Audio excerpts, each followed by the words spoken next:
Hello yours, welcome back to my channel. నేను మీ శర్వాణి. ఇప్పుడు ఏం జరుగుతుందో తెలుసా? మళ్ళీ కోవిడ్ వచ్చేసింది.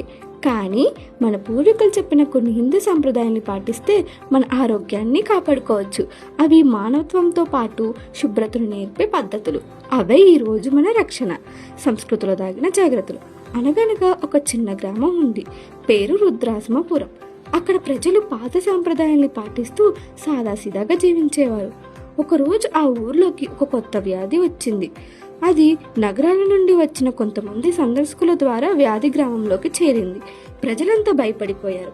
అయితే ఆ ఊర్లో ఉన్న ఒక ముసలమ్మ చిన్నపిల్లలకి పెద్దలకు ఒకటే చెప్పేది: చుట్టుపక్కల వృద్ధుల దగ్గరకు పోకండి, వాళ్ళ ఆరోగ్యం మన బాధ్యత, శుభ్రతే మహాశక్తి అని. ఆ ఊర్లోని ప్రజలు చేతులు కడుక్కుంటూ, ఆహారం పంచుకుంటూ, నమస్కారం ద్వారా పలకరిస్తూ ఆరోగ్యంగా ఉండిపోయారు. ఇంకా వాళ్ళు ఎవ్వరిని తక్కువగా చూడలేదు. ఎవరికైనా వ్యాధి వస్తే వాళ్ళ కోసం వేరే గది ఏర్పాటు చేసి వారికి మాస్కులు, ఔషధాలను అందజేశారు.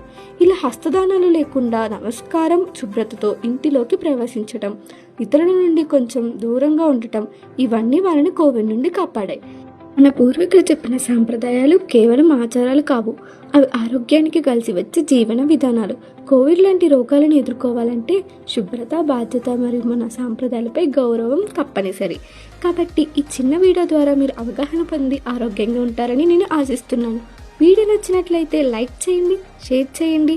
మరిన్ని ఇంట్రెస్టింగ్ వీడియోల కోసం మీ శర్వాణి ఛానల్ని సబ్స్క్రైబ్ చేసుకోండి. Thank you.